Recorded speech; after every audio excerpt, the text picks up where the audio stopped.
alaikum wa rahmatullahi wa barakatuh.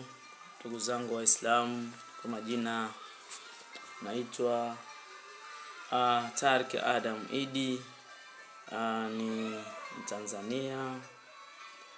Nawakaribisha sana kwenye mwezi huu mtukufu wa Ramadhan, Waislamu wote duniani, na insha Allah Mwenyezi Mungu awe ni mwenye kupokea somo zetu na funga zetu, atuepushe na mabaya, atutangulie katika mema na atupe mwisho mwema.